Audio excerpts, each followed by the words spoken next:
Welcome to the Head of the Breach podcast, where we talk everything offensive security. I'm your host, Casey Camilleri, and we're recording live at Black Hat and DEF CON. With me today, I have Roger Allen. Roger serves as the Global Head of Detection and Response at Sprinklr, where he leads a team focused on identifying and neutralizing advanced cybersecurity threats worldwide.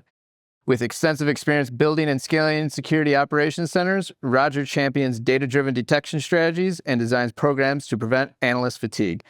Having held senior roles across major organizations, he brings broad expertise in operational leadership and cybersecurity resilience. Roger, thanks for chatting with us today. Thank you for having me.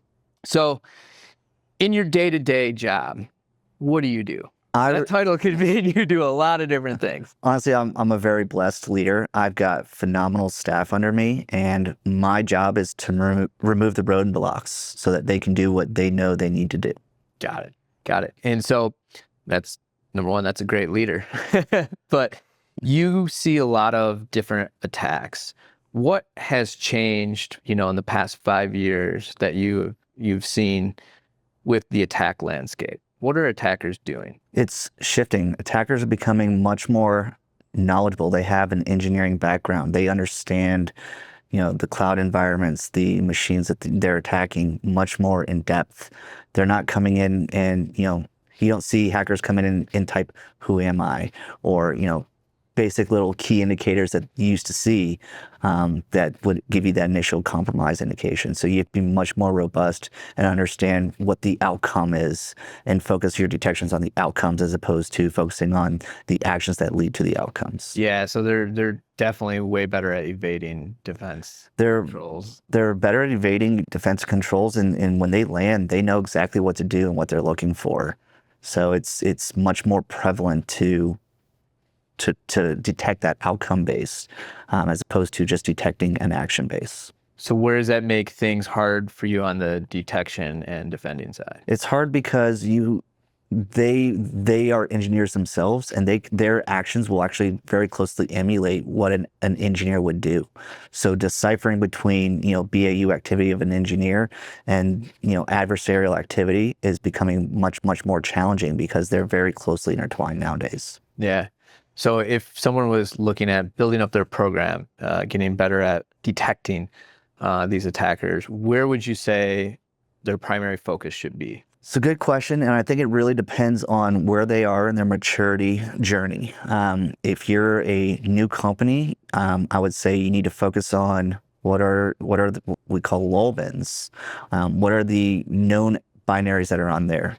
When you're building your program, you need to be looking at proactive measures as well as reactive or detective measures. And I think a lot of companies, when they're building their programs, they initially focus on just those reactive detective mechanisms, and they're not focusing on those proactive mechanisms. So I think that having that joined journey together is going to be very influential. But I think, some simple things like removing lulbins, why do you need netcat on your machines or telnet or, tools like that? Removing those. If you don't remove those, make sure you have proper monitoring on those. Having access to the logs and the data necessary. When you look at the approach, I always say vendor telemetry will get you 90% of the way there. But what are you doing to focus on that remaining 10%? Yeah, the remaining 10% is the tricky, right? Maybe 80-20 comes in there, right? That last 10% is pretty hard to... Depends on the vendors that you have, but yes. Okay. When you're assessing a vendor, what are some of the things that you might be looking for? What makes a good vendor versus... So I always look for, practitioners within the leadership chain. I think that is very influential to not just having a product, but solving a problem. And I think that you really need to identify good practitioners, and I can, name quite a few vendors that I see that are doing this right nowadays. And you see the outcomes in their growth paths that has made them successful because they have a practitioner, not just in the development chain, but also in the leadership chain. I think that when you're evaluating vendors, you should take a hard look at what their roadmap is. I always sit down and have a conversation with their roadmap. I think that a lot of vendors are trying to combat competition too early before they've solved the niche or the problem that they're initially built around. And I think that that's been the downfall of a lot of vendors as of late. That's interesting because I walked the floor of Black Hat, and I can, as coming from a practitioner and a founder of a company, like I can totally be like, yeah, I totally agree. Yeah, definitely, Roger. There should be practitioners in every. But you're saying that you sit on a lot of advisory boards, and that is one thing that you've noticed as well too. That got to make sure that there's a practitioner somewhere higher up in the organization to help make sure that you're solving real business problems. That's at least that was the takeaway that I got from our conversation before we started rolling the camera. What are some other themes that you're hearing as someone that sits on a lot of advisory boards? So another thing that I think is an irritant for me is all these companies tagging AI into Go on the floor. It's AI. AI. 80% of it isn't AI, it's automation. Yeah. When you really look at it, and if you can get under the hood a little bit, if you take the time to analyze what they're doing, it's not AI, it's automation, and it's becoming an irritant to me to see all these companies be like, we've got AI, and like, you've got automation. The ones that are doing actual AI and are doing it well, I think they're going to thrive, and it's really going to show, and they'll differentiate themselves very quickly from their competitors. Are you guys using AI in your detections at all? We are not today. We are in the process of bringing the capabilities in. So we have a number of tools that have AI as a capability, but we've got a very strict stance on AI, and we want to make sure that we do our proper due diligence before we do. Yeah, and talking to a lot of cybersecurity experts in the field, one thing that we can't ignore, right? Yes. You just can't throw data at someone's model or some vendor that claims they have something to have AI, because that's a risk. Where is it going? What are they doing with the data? Yeah, are they using the model to continue to train? Are they using the data to train their models? Are they, what are they doing? Is it in a common model? Yeah. Can someone query that model and then get a bunch of customers' data, or is it just going to be, my data? This all goes to show like how many entrance points how many hallucinations are they going to have? Are they going to hallucinate my data in someone else's queries? So those are all things that we're very cognizant about, and we're making sure that we do our due diligence as we evaluate these. We are close on a couple vendors to get them approved, but it's been a process to ensure that all the controls are in place. Yeah, I was talking to some other blue team members, and they said that they've been doing a lot of been calling it vibe detection. And so they're like, creating all these detection rules or patterns and things. It's like we can do so now faster using AI. They tagged it vibe detection coding. No, and I think that, with the adoption of AI, AI is not replacing any of my analysts, and it's not going to in any meaningful time, in my opinion, at least 5 to 10 years from that. But what it is doing is making my analysts much more efficient. Instead of having to go hire 2-3 more headcount, I can bring in these AI tools, and it can make my existing staff do the work of more in less time. When you look at the capabilities to not just, I can take a SOC analyst who's not a detection engineer, and I very strongly believe that those are 2 different roles, but I can take a SOC analyst that has a good understanding, that's more senior, and they can go start writing detections based upon the events that they're seeing. They don't have to pass it off to a detection engineer, and that's because AI is creating these capabilities to bridge that gap between those 2 roles. Yeah, I am now an expert in exploitation and reversing binaries. I never was, or never claimed to be, but now I'm giving these AI tools that actually help me, enable myself to be better at that competency. Doesn't mean I'm still the expert, right? But AI is providing those abilities to get better competencies in different areas and really expand, current staff. And I totally agree that you're getting more capacity out of your current staff because of these tools. But even in your example, right, you have a base understanding and a lot of other skill sets that make you competent.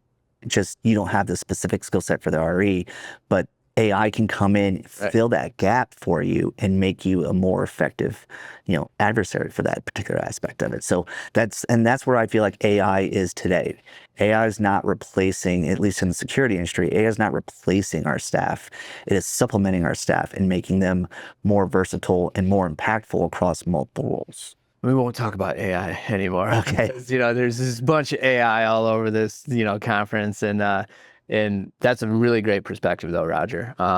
So I think that needed to be said. Shifting gears a little bit, you have a lot of experience. You come from an offensive background. Now in, your leadership, what have you seen in your experience is the most effective way to respond to an active breach in today's? Because that might be different than what it was 5 years ago. Yeah, no, I think that we have much more data availability in today. We have much more observability if you've, got the right vendors, you got the right logs.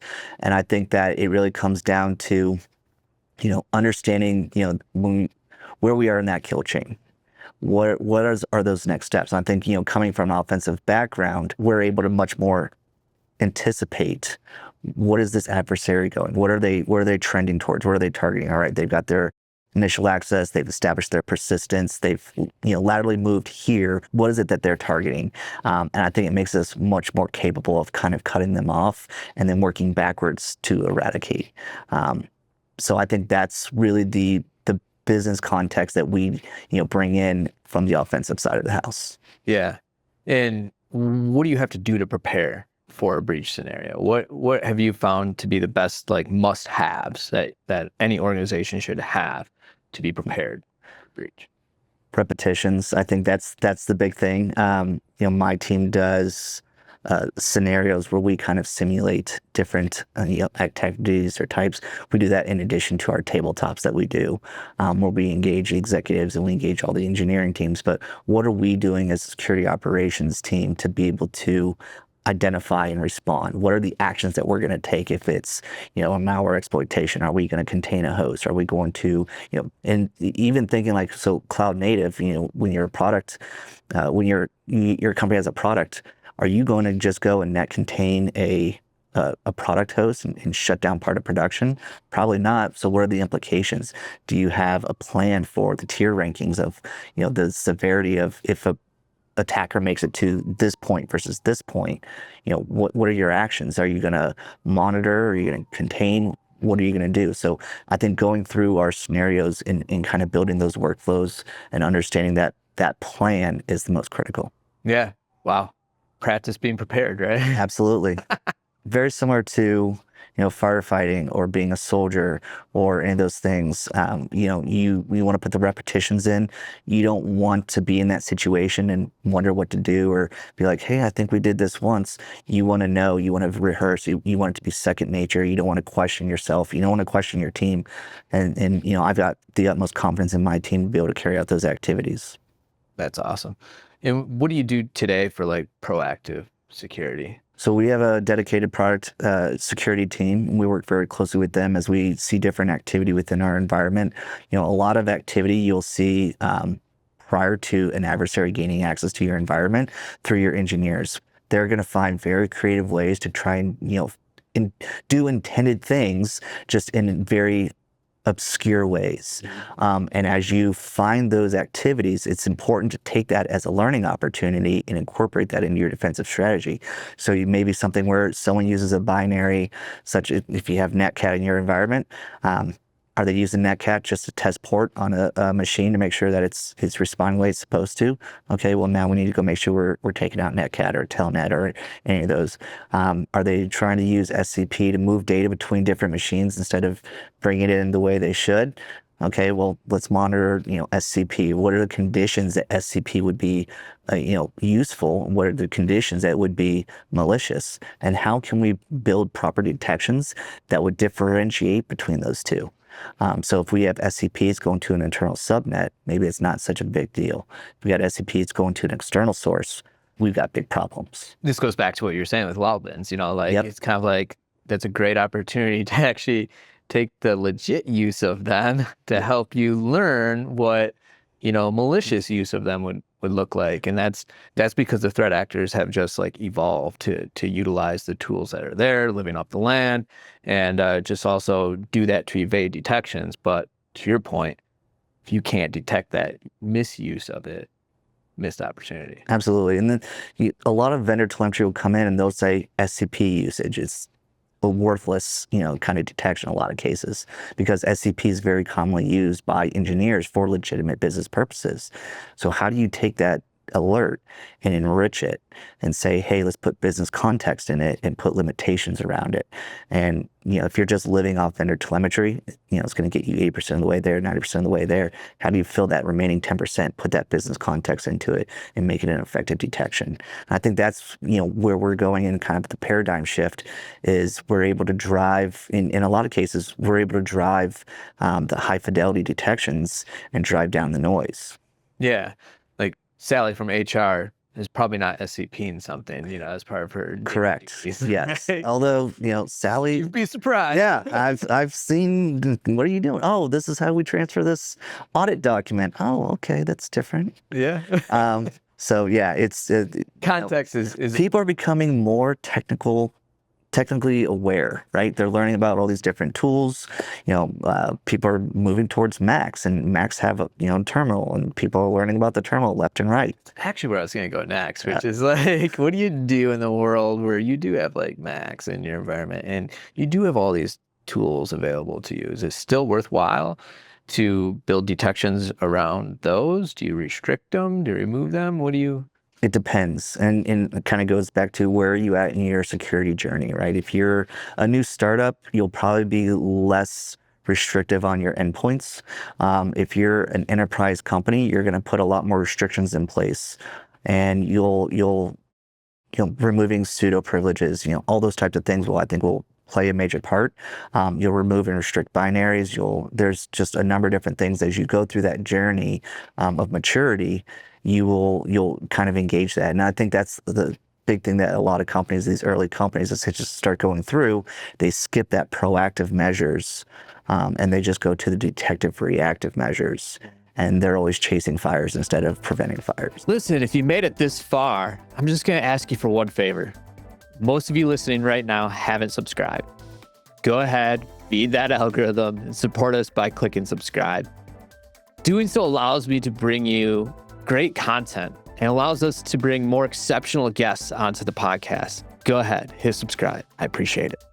If I am a newer company, or at least building in a new environment, what are the 3 detection must-haves that you would start with? That's a loaded question. The answer can kind of depend, but there's like where would you focus? Yeah, I would focus on protecting what is most important to the company, right? So, and it's gonna really change depending on, and I don't think there's no detection that should apply to everybody. Right? You're gonna have buckets of detections that will really apply to engineers. Like you said, SCP usage is gonna be very prevalent in an engineering group, but it's gonna be very unlikely in a finance group.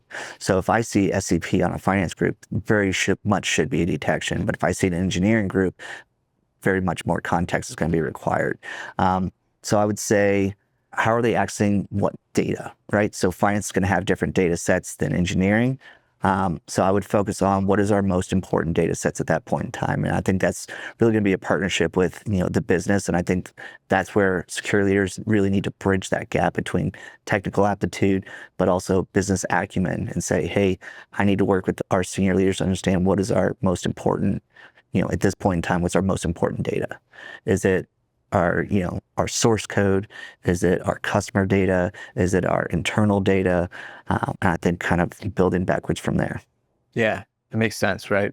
Figure out what's most important for the business, and then figure out what is the detection needed for. Correct. For those crown jewels, right? I like to put it as, we're not the lawmakers. We're the enforcers. We're I always say that security operations, detection response, we're the first responders of the cyber and digital world. So we're when something starts burning down, we're the fire department that comes in, puts out the fire.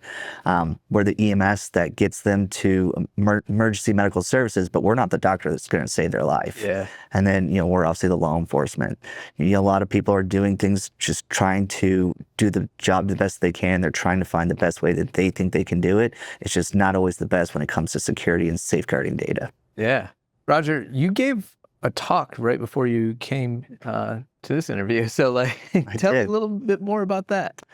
The talk was on the illusion of UBA. So 10 years ago, 15 years ago, I guess now, we came up with this concept called UBA, User Analytics Behavioral Data. And it's based around the idea if there's an employee, such as Sally in finance, who's never executed a binary such as SCP, and all of a sudden she executes the SCP binary, that's an unusual, it's out of baseline, and we'd fire an alert.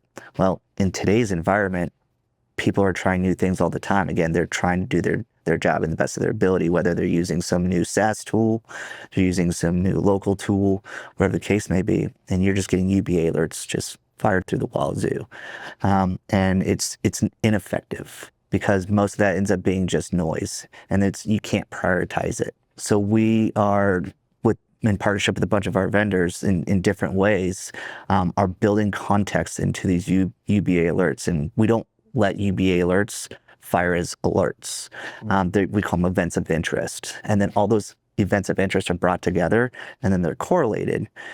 So we map them into MITRE, into the kill chain, and we say not just that Sally, used SCP, but before that she accessed sensitive data, and then after that she sent it to an external host, or building that story. And we can actually start building multiple stages or tiers of that with our vendor that we use, and it's completely transformed the way that we look at alerts. It also gives us the ability to prioritize much more effectively what alert is high or critical. If it's something critical, I expect my team to drop whatever they're doing and handle that right now. If it's something that's high, then, hey, we really need to put this in the pipeline and not necessarily drop everything, but it really needs immediate attention. Moderate or low, we'll get to it, but maybe not as severe. But with the tiered alerts, something could fire off as low as an initial point, and then as that second stage hits, then it goes to high. Yeah. As that third stage hits, it's at critical. So we're able to adjust that with our partner at Amalogic. Nice. How much do you build from scratch versus rely on a vendor? So like I said, I use vendor telemetry and probably 80-90% of our base, right? They generate those initial events of interest. And between, our source SIM tool, we add context, we add enrichment, and we make, it business relevant. And from that, we're able to much more cleanly align to what really is the prioritization of this event. How severe is this? Because like I said, in the old days with UBA, everything was critical. Sally in finance launched SCP. Actually, it was a typo, or, whatever the case may be, but you never saw it was SCP, but it was an empty SCP command. That means nothing to me. So really just seeing that progression, it's really been game-changing for us. And is there a certain area where your offensive background has really helped you in the current position that you're in? Yeah, I think that number one, it makes us much more aware of the risk whenever we're talking about situations. So when we're managing an incident, I understand the risk because I've done this, I've exploited this, I know where this is going or what the ultimate goal is. From an offensive perspective, I think that we're able to much more meaningfully make detections because, again, I know what we're trying to prevent, and I'm able to think like an adversary. I'm not just saying, oh, hey, it could be any of these 500 different possible scenarios. With that offensive background, we can narrow it down to 10 and say, these are the 10 likely scenarios that will happen in this particular detection sequence. And then I think that, coming from an offensive security background, we just understand risk quite a bit more, in my opinion. I think blue team thinks in list, and the red team thinks in graphs. Yep. And I think that we're able to kind of put two and two together much more cleanly, thinking in a graph mentality, where the blue team is just looking at this long list, and it's very chaotic to try and put these two things together. They don't see the sequencing like offensive security does, in my opinion. Yeah, spot on. Like I got a lot of blue team people that was like, give me the pilot's checklist, right? To go through, especially in IR too, like give me that checklist. And it's like, well, like I understand what you would put that on, what you would put on the checklist from a red team perspective, but like I can go all these different avenues, right? And that going right down the list is not gonna help. We can feel the risk. We can feel, the direction that this particular attack is moving, where I think the blue team has endless possibilities. And we really kind of help kind of move through the noise and say, this is how this attack is going to kind of unfold. Yeah. It's funny because many times in the communication of risk, I find myself like glossing over that fact to sometimes the people in the room, where it's like, oh, that's some risky behavior, or because of that change, it's going to introduce this risk. And not everyone in the room sees it the same way, right? You know, if you have that offensive background mindset, it's like, oh, wait a minute, I didn't clearly communicate why I view this as much larger risk than people sitting here. So I don't know if you've had that same experience, but like for me, it's kind of like I check myself. It's like, well, you can communicate it better. Yeah, and we're not, I don't think anyone's perfect. We have detections that will fire, and I monitor our channel that they fire into. I'll see a moderate alert fire and be like, that's bad. I need someone to go check that now. So, there's always room for error. There's always room for growth, and we're always looking for opportunities. At the end of every incident that we have a postmortem. We talk about, what could we have done better on a proactive front? What could we have done better on a reactive front? How can we have, gotten this escalated or elevated quicker? So we always take tuning opportunities out of alerts that fire, and we have a process that go and we monitor our alerts and say, hey, this alert hasn't fired in 6 months. Why is that? Is the data source changed? Is there, the detection bad? Are we not seeing the content? Was this just like a very outlandish, unique niche situation? So we evaluate all that and make adjustments as necessary. Nice. Roger, if someone wants to follow you, get in touch with you, how should they do so? I'm on LinkedIn. I'm hard to find. If you search Roger Sprinklr, you'll generally be able to find me, though. Got it. Spoken like a true offensive security person. Definitely hide in those weeds for sure, incognito. Roger, thanks for coming on the podcast today. Appreciate it. I appreciate you. Thank you. If you've made it this far, do me a favor and check out what we do at Sprocket Security. If you're ever in need of a penetration test and you want that hybrid scalable approach, the always testing, always on, not this fake click a button, do a pen test 2 weeks and then do that 5 times a year. No, I mean always on, always testing, latest bleeding edge threat that comes out there, latest exploit, phishing, all the way to, defense evading, covert operations, whatever type of pen test you need. We'll do it as frequently as possible, and we'll also provide a platform for us to interact together. I've devoted the last 5 years of my life to building penetration testing and innovating upon it and changing it so you can actually do security testing, proactive security testing, in a much better way. Give it a shot. Check us out, www.sprocketsecurity.com.